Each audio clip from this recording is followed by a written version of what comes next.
Well, hi, welcome to the Creative Writing Life podcast. I am Paul Zeidman. Thanks for watching or listening or however you are enjoying this show today. I'm quite happy and excited, and it's a very different kind of show today. I am talking to my guest. She is a writer, and her name is Cindy Benezra, and I hope I'm saying that correctly. All You right. are. And it's going to be a much different kind of show because it's more about the writing than the creativity, but we will get into all of that in just a minute. But Cindy, thanks for coming on to the Creative Writing Life podcast. It's great to be here, Paul. Thank you. And as listeners and viewers of the show are familiar, we like to start things off talking about maybe things we may have read or watched lately. Did we like them? Did we hate them? We were like, nah, it was okay. I don't have to ever see that again. I will go first just to give Cindy a little time to collect her thoughts. So I just wrapped up listening to the Rocketeer Minute podcast, which they break down the movie minute by minute. There's this whole movies by minute thing. We've had a previous guest on who was another host of another one about aliens. That was cool. So I watched The Rocketeer. Still holds up. Still a fun movie. I don't think I've watched it in 20, 25 years, something like that. So that was fun. And I also watched it, just came on to Max this weekend, was Godzilla X Kong, The New Empire. My God, that was awful. It was kind of like if you want to know what a movie that is nothing but pure the characters speaking exposition and explaining what it is you're seeing happen, this is the movie for you. But if you like, Godzilla and Kong and great CGI, and that's fun too. But wow, this is one of those. I don't think I ever need to see that one again. So that's it for me. I'm going to throw it over to Cindy. Whatever was on her reading or watching queue, I'm sure she'll be happy to talk about it. So I have to say I'm behind the times, but I finally got around to watching Vikings. And I love time period pieces, anything with a little bit of historical or some parts of truth to it or truth.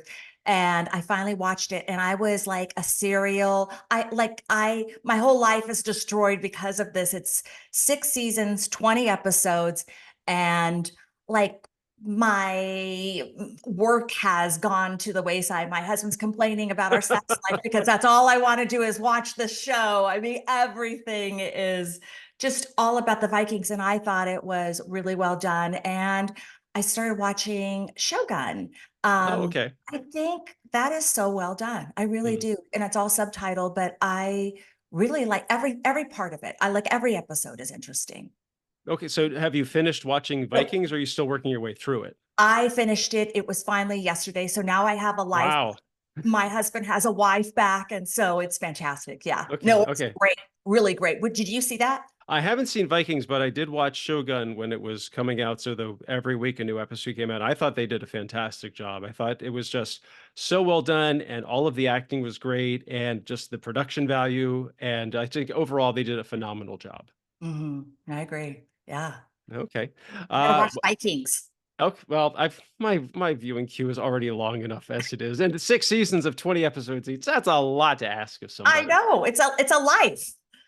It certainly is, certainly is. But if you like Vikings and Nordic stuff, I guess, and Lutefisk, you can't go wrong. Okay, so Cindy, so this is going to be an interesting show because your book is called Under the Orange Blossoms, Mhm. and I guess, would you call it a memoir or? A memoir self-help book. Memoir self-help book. Okay, that makes a lot of sense. So usually I ask the guests like how they got their start as a writer, but this is a totally different scenario because you're not really, you're not an author, but you wrote this book. So kind of like give us a little background about how this book came to be. So I'm a survivor of sexual abuse, and this happened to me from 5 to 10 is kind of like this pivotal part of my life. And ever since then, I'm a grandma now. So ever since then, I have gone through the steps of healing. And so my story is about like my journey of what it was like to experience that as a child, my teen years. How do you find a healthy relationship afterwards? And go on in life and find closure and healing through this. Now it's different because I wrote this book. My father's actually a pedophile, and I wrote this book with my father in mind. So at the very end of his life, we started talking about this, and there's a lot of Q&A. I interviewed him, so it's a little bit different mindset, and it's really how it's educational in a sense that it shows how I did this, not that other people would do the exact same thing, because it's all relative, trauma, abuse is all relative, and it's an individual story. But sometimes I feel that we learn the most through storytelling. We hear professionals, and I think we take a lot of that. I mean, we're like, yes, they're a professional. But when we hear somebody else who went through something, then that becomes almost maybe like truth. Like, oh, Mhm. that's the truth. That's how they went through this. And maybe I could take a portion of this or a snippet of this and see how I could apply it to myself. Or maybe it just gives them hope and inspiration that they too can get through trauma. And that's kind of the gist of my story. Okay, Well, yeah, I so, like to yeah, take away. I thought it was fascinating reading through it that over the course of your life dealing with your father, that you ask him, like, "Why did you do this to me?" You ask throughout several times in the book, you bring this up to him, and he brushes it off or he denies it, and then I guess near the end of his life, you have that recording, just all the Q&As with him, and you get to go into a lot more detail, and he's a little more open, I guess, about it. Now, Mhm. how was that for you? Just as a person, like, was it able to, like, give you any kind of closure? No, actually. Well, I don't know if I could answer that honestly. Um, I really don't know. But what it did teach me was that um, we don't necessarily have to have the apology. Most likely, anybody is not going to give you the apology that you're expecting in general. Just generally, we're Mhm. not going to get the perfect apology. And I think what I realized in that process was um, I probably had the power or the acceptance for I wrote down the apology that I'd like to hear. And I think when I internalized all that, and they were just massive pages of words, and then it just came down to, a sentence or two. And when I realized and I recognized that I probably had always the power or the magical key, I guess you could say, to like unlock and release that charge, that electrical charge that I had around forgiveness. And it was basically more forgiveness of myself and forgiving. I had a lot of why me? Why me? I felt like a victim. And I think that just released all of it. And I just let it just kind of dwindled, and that charge, I think that's the thing when we're arguing with somebody else, it's that charge, and when that charge dissipates, I think Mhm. that's when you could kind of have perspective and let a lot go. Okay. So I couldn't help but think while I was reading the book that it must have been so challenging for you to put such an intense and personal subject, like, out pretty much out there for the world to see, like, this is what happened to me, warts and all. So what was it that made you decide, like, okay, I have this story, I want to tell it. What was it that made you decide to write it out as a book, or just to put it out there? To put it out there. It was something that I've always wanted to do, but I was too afraid. Mhm.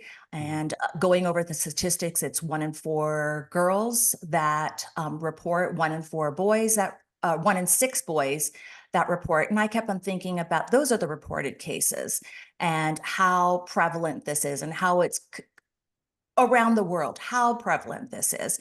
And I thought, and those were the only brave ones that went to the police station or went to some authority and said something. I was not that person. And as I was growing up and I would tell people what I don't know, they always picture that I lived this fairy tale life. And I was like, no, no, no, no, no, no. Like I work on this. I work on this perception. And when I would tell somebody, they would always go, I had no idea. Like I had Mhm. no idea.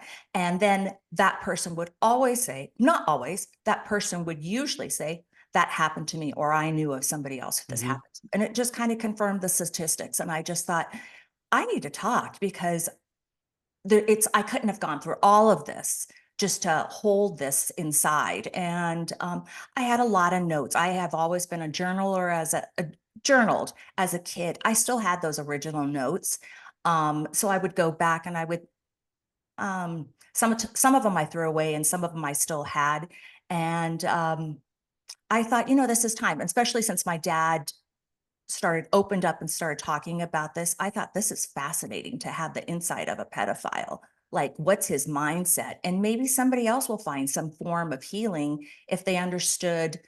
It doesn't make any sense still to me, but maybe somebody else would find this interesting. Maybe this would give hope to somebody else. And I really do believe about breaking generational trauma. And that only happens through education and discussion. So I thought, well, let's give this a go. Sure, sure. Yeah, actually, as we were talking about before we started recording, that we've had a few other writers on the show that they've gone through some kind of drastic traumatic experience, and that some of them turn to writing as a kind of a therapy, or they use it as a catharsis to kind of help them get over it, or at least to heal from it. Now, you, in the process of putting this book together, did you find that it was really helpful? I mean, I'm sure it was not easy to relive, excuse me, not easy to relive some of these terrible things, but just to kind of get them down on paper and to put them out there, did it kind of like, did it feel a little better after having done it? Absolutely not. I would not recommend it to another Oh, person. It was horrific. And so it's different. You know, you're working your whole life through trauma or hmm, not. It just depends on the individual. But I would go to my therapist, and she happened to be a therapist who worked on journaling through trauma. So I sat with her and we worked on this because it's a little bit different to write it on paper. You're really truly describing, like, where's the pain in your body? What did the room look like? What, like all the senses, what did it smell like? What what can you imagine in the room? And I think it traumatized me in a significant way. So I kind of went back to having moments of dissociation. And I remember I threw my computer across the floor. I threw the pages up in the air. I mean, I was like, I've got to be a crazy person, but it was always that intent, that original intent that maybe this would help somebody else. So then I would pick everything up and go, okay, this is going to help, hopefully help somebody by sharing my story or talking. And but I wouldn't recommend it to anybody else. I think it's different when you're writing for to tell others because you're really writing in depth versus just journaling and hmm. talking to your therapist. I think that's very helpful as opposed to doing what I did. And I was kind of in some weird way, I was kind of hoping that it would just hang out on a bookshelf and nobody would open it up or talk about it. But it's, I don't know, it's a twisted scenario there. Yeah, yeah. Okay, we'll get to the responses to the book in a minute. But I actually, you'd mentioned this before that you've been journaling for most of your life, so you had all of this kind of stored information, all of this, all these records of your life. So, I mean, because I was thinking while I was reading it, how did she remember all of this stuff? Like the name of like her second boyfriend, and this is what that coffee shop was called. I go, well, it's either amazing recall or you just kept all of these records. And Yeah. so, did you say that for some of them you kept them, or you threw some of the way, or did once you put them into the book, do you still have them, or did you decide, okay, I'm done with this. This part of my life is over. I don't want them anymore. Yeah. Then that was a cathartic part where I Mm. thought, oh, I could take this now and burn it, shred it. Actually, my son, he stuck it through the shredder. And for him, he's special needs. He just thought it was just great to throw all this paper away that I've been collecting for years. But I'm like, no, those are my notes. Don't touch those. So it was actually just to watch him have joy with it. And I just recognize that they're just words, it's just stories. And I don't really have I think I've done so much work around this. I could talk freely and open. I don't have a, the same connection with this story. I Mm. feel I have a special needs son, and I have more grief around him because it's ongoing. We're living this every day. He has these challenges where this is something in the past. So it's a lot easier it was wrapped up Mhm. and put away. Okay, I just have one The more question. emotion. Okay, I just have one more question about like all of this, all of your personal records and your journals. Was it tough to decide what to include and not to include? Did you ever think like, "Oh, I want to put this in. Actually, no, I don't need to put that. That's too much, or that's not necessary." I mean, was it just kind of like as you went along, or were you just kind of really plotting things out? So I wrote actually 4 books. Like if you had to stack them, I had so much in there. And Some of the ones that I haven't healed, like the trauma that I didn't heal through, went back with my therapist, and then I just Mhm. recognized it was just one episode. But there was so much darkness that I felt like, how do you take this? How do I protect my reader, like without traumatizing the reader? And I was Sure. really kind of hoping, um, well, I don't know. My idea when I started this, I thought it would be great to have a docuseries about this. So I kind of wrote it for that. In fact, I was so traumatized by this that when I did my outline, I started with the end. That's how I started because I knew the end and I knew the beginning. So I started there, and then in the middle, I had to like take out parts. Mhm.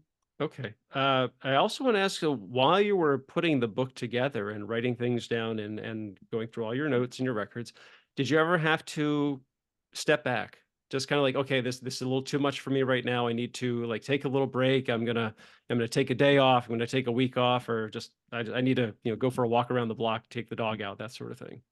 It was more like the summer. I'm gonna take the Oh. summer off, yeah, and I'm gonna just enjoy life, and, I think the seasons kind of bring you down and you hunker down, and so I think just taking the summer off, and COVID was the perfect Mhm. time to do this, so then I kinda picked everything up and I thought, "Okay, how do I sort this?" And I had other people, I passed it probably around to like 40, 50 people, and they're the ones, they were friends, and some were writers, and their information, like friends actually, I felt that they were a little bit more helpful. They were like, "This is just boring." I was like, "Oh, this is boring. Okay." So that's really easy. It wasn't very constructive, like, Mhm. you know, or so I just thought, "Oh, boring," or spell check, or, like I could I could use that. I mean, that's good stuff. So, or write more about this.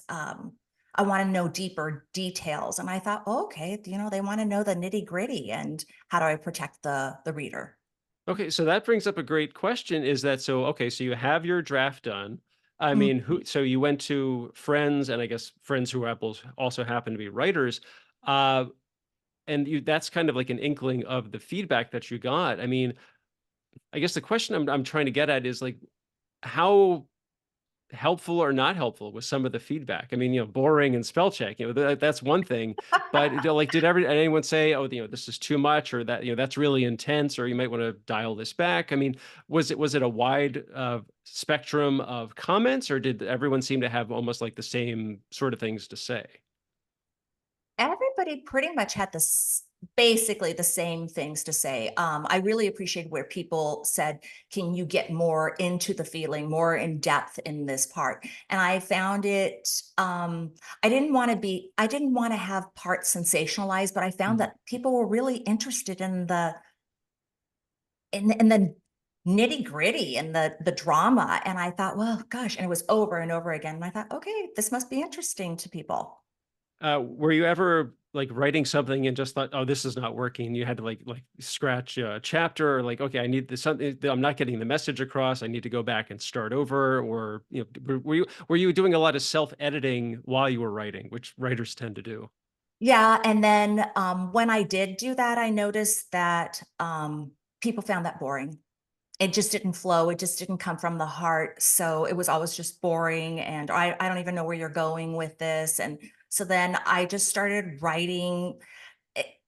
And again, I'm an amateur. So I just started writing words, emotions, feelings, and then I would have that in the chapter, like, okay, this is my outline, and just have, and just write, just keep on writing words, words, words, words. And then I would just kind of go, okay, this is what I want to stick with. This is the emotions and the feelings that I want to stick with. And once I did that, just where it's more creative, then I could focus on what I was trying to say.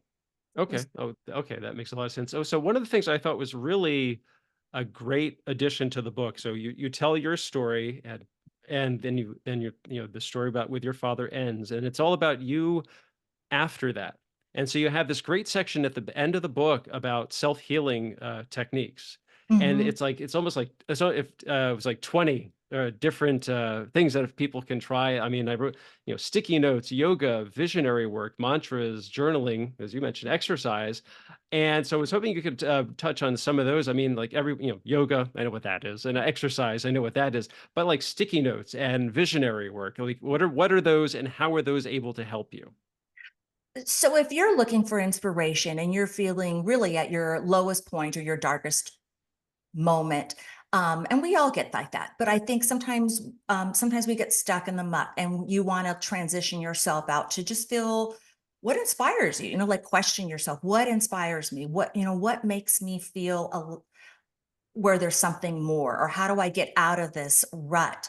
And you could motivate yourself in any way at all. It doesn't have to be emotional. It could be motivational, but thinking about that and writing those words down. And then maybe you could have it, maybe it could be, I personally love quotes or a passage from something, and I would write that down. Or I knew how to fix that. So then I would write my own mantra or my quote or whatever gets it done. And I think I would just switch them around and put them on my mirror, and I would have them all over the house. It looked actually kind of insane at certain times, and then I would just take them all off and then start all over. But I have done this from the time I was a teenager, and I still do it to this day. Mm. Okay, so that kind of that explains, like, so sticky notes, you put them all over the house. So what do you mean by visionary work? Visionary work. So you should also know my background. From trauma, my sister suffered speech loss. She just quit talking, and I suffered dyscalculia, or I have dyscalculia, and I'm dyslexic. So a lot of times I could not really write. I was so traumatized, I could not journal. Um, I would just have it in just blobs of words, or I would take my pen and stab my book, just my pen. And a lot of that came from just trying to visualize what I felt like, what I wanted my outcome to look like. So that became a process of visionary work, and just it became a lifestyle. And it was actually really helpful for writing too, where you visualize everything. Man comes through the door, his face is really red, click. But um it was just very, very helpful to do that work. And in that work, even to that point, that's how I would picture it. Man comes through the door, or I come through the door. Picture everything, the grass, the way it feels on my floor. And that visionary work would actually take me to the outcome that I would like to try to accomplish. Okay, so of all of these self-help techniques, were there any that you found were particularly helpful, or were they all equally helpful in their own way? I think as the years went on, teenage years is when I started doing a lot of these things because I lived in a foreign country. Couldn't go to the library. We didn't have the internet. I didn't speak Spanish at that. Well, I didn't speak Spanish, and so I had to develop a lot of these tools that I believe that are innate within us. And so where where am I going with this? Basically, will you say your question over again? I totally lost Oh, my train. sure, sure. It's that you have all these different techniques. Were there any that you found were Right. particularly effective? I mean, you can easily say to someone, "Oh, you should try this, this, and this," but but what were someone say, "Well, which one do you think worked best?" I mean, I'm not going to say like this is the best one of all. It's kind of like which ones did you find to be particularly effective and or helpful? So when I was a teenager, I felt this was the most helpful thing for me. I felt that because I love words, I felt that a lot of the words owned me. So my perception of what that word is and what that meaning has and how it's attached to myself, to my identity. And so I would write down all these words, take it in the shower, at my lined paper, and write it on those words on felt pen. And I would bring those words in the shower, sit down, watch the water drip off those words. And then later on, I started visualizing that happening to me. Um, Now it's a lot of meditation. I think it's a little bit more sophisticated because I was able to do a lot of those steps. And now it's a lot of meditation. Really, honestly, it's 5 minutes a day, 10 minutes a day. Sometimes it's a lot longer. Stepping out in nature, reconnecting, finding something larger than yourself, and reconnecting with yourself and with the world. Okay, that's fantastic. So the book is done and the book is out. So what has the response been? I mean, I'm sure you've heard from other people who've been victims of abuse in the past, but I'm sure you've also heard from maybe experts in the field. I mean, it's just fascinating to hear like what the response has been to this kind of book. So I was a little surprised at this. Like I said, I was really kind of hoping. I wanted to I want my intent was to always help others, but at the same time, I was terrified. Like, I felt naked, constantly naked. I would go to the grocery store and feel like, oh my gosh, they're going to look at me as that poor abused girl. And, but that though, again, that's what that was my belief. But once that disappeared, people started reaching out to me, and I was really surprised. More men have reached out to me. And I feel that social media has made it a very safe place for men uh, to learn. And where women, outright just, hey, let's talk about this. Where men have to find different ways of connecting. And so, since I am an event planner, I am out a little bit more socially. And men started coming up to me and they were like, "Hey, Cindy, I follow you or I listen to you and great work. And by the way, this happened to me." And they would tell me their story. And I would always ask, like, would you ever be willing to share this? Would you ever be willing? And then it was no, society, this is not acceptable for someone like me. I'm a high profile person, or I'm a male, or this is not accepted in our society, or no, I have too much shame around this. My wife, my partner doesn't even know about this. And but thank you. And they were really appreciative of what I was doing. And that's when I think when I was hearing that over and over again, that's when I realized, like, okay, so people are listening. That's great. So I also saw on your website that you do presentations. What are some of the topics that you address, and do you get the same kind of responses? Like people come up and they say like, "Thank you for talking about this." I always thought I was the only one. I mean, that sort of thing. Yeah. It's all about self-help. It's all about moving through that trauma and through that emotion. We don't specifically get into depth about it. I think that's more private conversation or Yeah. where people feel more comfortable, but I'm perfectly happy talking about it, and going in the direction of whatever needs to be discussed. Okay, yeah. So one of the things I saw, I think that you address it in some of your presentations, I love this, empowering the voiceless in finding their voice. And I Mm. just think that that's just a great way to put it, because a lot of times when somebody goes through this kind of thing, they just feel, they feel helpless and they feel alone. And I think being able to hear someone else who's gone through the same kind of thing it's very helpful. It kind of reduces that solitariness that they might be feeling. And I guess I'm trying to find out if people do come up to you, I mean, after you do this presentation, they say, "Oh, that I always thought I was just me, or I was just too ashamed to talk about it." But you've kind of given me that courage or that hope that I can address this and start to work on it. Yeah, I think, what I love the most is when somebody says, I'm going to talk about this with my family because I want it to end with me. I want this emotional abuse or this physical abuse or this trauma that I'm holding inside and share it with my family of what happened. And I want it to end with me. And that's how you break cycles. And that's really through education. And when I hear that, it always gives me that. I always think about like that ripple effect, if you just throw a stone out there and how that just stops and you heal other generations. And I really love to believe that that is what I'm doing here, is helping them and the generations afterwards. Yeah.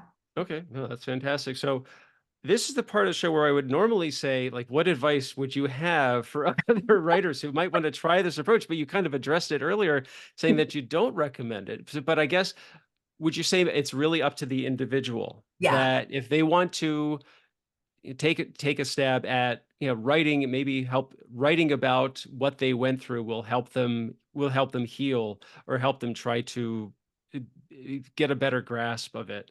That I mean, as a writer, that's because this is a writing podcast. I mean, it's Mhm. about what advice would you give to someone? Maybe someone does hear your story and they think, oh, I think there's a story of what happened to me inside, and I think writing about it is the only way I can do it.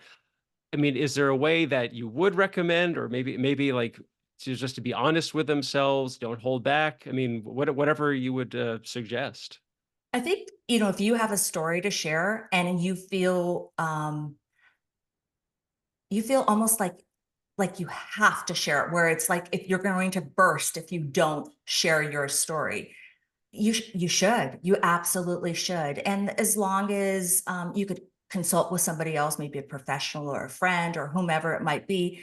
But I think that is very, very helpful because it does bring up a lot of emotions, and just prepare yourself that, where it might be for others to share, or maybe it was just a process that you had to go through. And so just start your journey and see where it takes you. It may take you to unknown places. You never know. So go for it. Yeah, Yeah, yeah. absolutely. Yeah, because I was gonna say one of the things that you talked about was journaling, that, like, maybe you want to write all of this down, but you have no intention of showing it to anybody.